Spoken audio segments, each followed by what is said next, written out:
Hello दोस्तों, कैसे हैं आप सभी लोग। उम्मीद करते हैं आप सभी अच्छे होंगे। अभी रिसेंटली एक रिपोर्ट पब्लिश हुई है जिसमें बताया गया है कि चाइना यूएस को पीछे छोड़कर सबसे रिचेस्ट कंट्री बन गया है। लेकिन इसका मतलब क्या है, क्योंकि जीडीपी के टर्म में आपको यूएस सबसे बड़ा देश देखने को मिलेगा। तो ऐसा क्या हो गया जिससे चाइना सबसे रिचेस्ट देश बन गया है।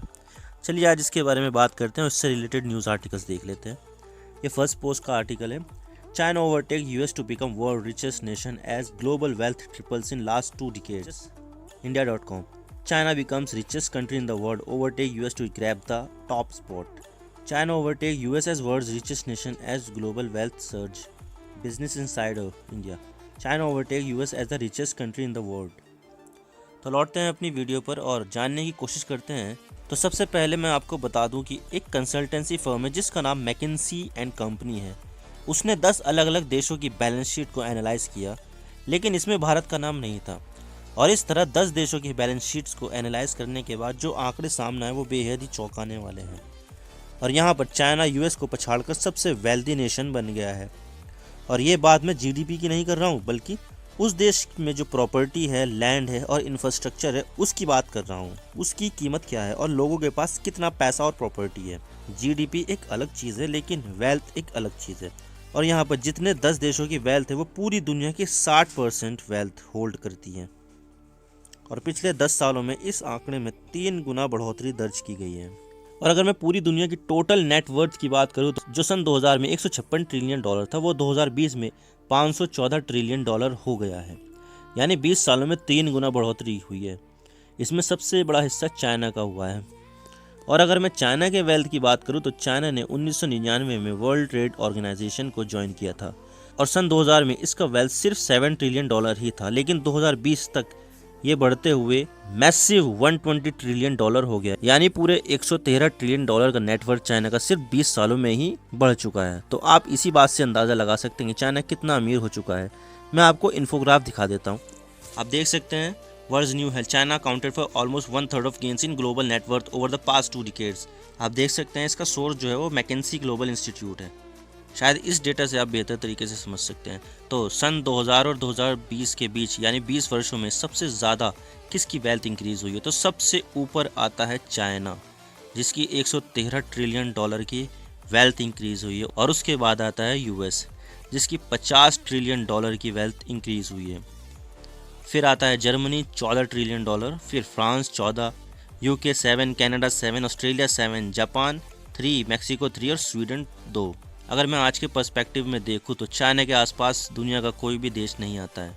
यहाँ तक कि यूएसए की वेल्थ भी उससे आधी से भी कम इंक्रीज हुई है। आप देख सकते हैं कि चाइना किस तरह से वर्ल्ड इकोनॉमी को कंट्रोल भी करता है और पैसा बहुत कमाता है ये। और अगर मैं अमेरिका की बात करूं तो अमेरिका की नेटवर्थ 90 ट्रिलियन डॉलर है, यानी चाइना का 3/4 हिस्सा। दुनिया की वेल्थ का 68% तो रियल इस्टेट में ही लगा है। मैं आपको इससे रिलेटेड चार्ट भी दिखा देता हूँ। आप देख सकते हैं ये डेटा वेयर इट्स स्टोर्ड, ये पूरी दुनिया का डेटा है, जिसमें 35% लैंड में लगा है और 33% हाउस एंड अदर बिल्डिंग्स। यानी कि अगर टोटल में इसका कैलकुलेशन करूँ तो 68% दुनिया की टोटल वेल्थ का सिर्फ रियल इस्टेट में ही है। अब बाकी का 11% infrastructure, 8% inventories, 8% other assets intangible, 6% machinery and equipments. यानी दुनिया भर में जो वेल्थ है उसमें रियल इस्टेट का एक बहुत बड़ा हिस्सा है। लेकिन यहाँ पर इससे रिलेटेड काफ़ी कंसर्न है, क्योंकि अगर देखा जाए तो बैंकों की तरफ से कम ब्याज दर होने की वजह से लोगों ने प्रॉपर्टी और लैंड में ज़्यादा इन्वेस्ट किया है। लेकिन इससे ईयर ऑन ईयर इसके प्राइस में तो ग्रोथ देखी गई है, लेकिन वो जीडीपी में कोई कंट्रीब्यूशन नहीं दे पाया। क्योंकि प्रॉपर्टी और लैंड क्या है, एक ज़मीन का टुकड़ा ही है जिससे उसकी कीमत बढ़ने से वेल्थ तो बढ़ती गई, लेकिन वहाँ पर कोई प्रोडक्टिव काम नहीं होने से उसका जीडीपी में कोई कंट्रीब्यूशन नहीं रहा। क्योंकि वो एक अचल संपत्ति है, ना कि कोई व्यापार। अगर वो व्यापार होता तो वो एक प्रोडक्टिव काम होता, लेकिन ये सिर्फ एक रियल इस्टेट है, इसका कोई प्रोडक्टिव काम नहीं है। तो इसको लेकर कंसर्न है, क्योंकि यहाँ पर सवाल आता है कि क्या रियल इस्टेट फ्यूचर में सस्टेन करेगा या इसमें रिसेशन यानी मंदी आएगी, जिससे जो लोग हैं उनके लिए हाउस को ओन करना अफोर्ड नहीं रह जाएगा, जिससे हमें आगे चलकर फाइनेंशियल क्राइसिस भी देखने को मिल सकती है। और हमने पास्ट में ऐसा देखा भी है, जब 2008 में यूएसए में मंदी आई थी तो उसको हाउसिंग बबल बस्ट भी कहते हैं। आप ये विकिपीडिया का आर्टिकल देखिए, United States housing bubble, last line देखिए, the credit crisis resulting from the bursting of the housing bubble is an important cause of the great recession in the United State. और कहीं ना कहीं ऐसे हालात future में हो सकते हैं, क्योंकि चाइना की 2 रियल इस्टेट कंपनियां हैं जिनके ऊपर भर भर कर लोन है। एक है एवरग्रांडे ग्रुप, जिसके बारे में आपने सुना होगा। इसके ऊपर $300 बिलियन की लायबिलिटी है जिसको वो रीपे नहीं कर पा रही है। और दूसरी है फंटेसिया होल्डिंग, जो $205 बिलियन को रीपे नहीं कर पा रहा है।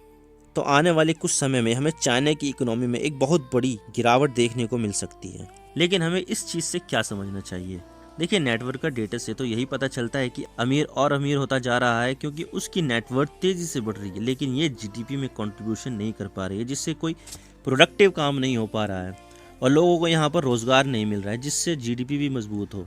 रियल एस्टेट से सिर्फ नेटवर्थ ही बढ़ती है। तो यह है आज की वीडियो। उम्मीद करता हूँ आपको वीडियो पसंद आई होगी। वीडियो को लाइक कीजिए, शेयर कीजिए। चैनल पर अगर नए हो तो चैनल को ज़रूर सब्सक्राइब कीजिए और बेल आइकन को दबा दीजिए। मैं आपसे मिलता हूँ नेक्स्ट वीडियो में। Thank you for watching. I really appreciate your prestigious time. God bless you all. Now signing off.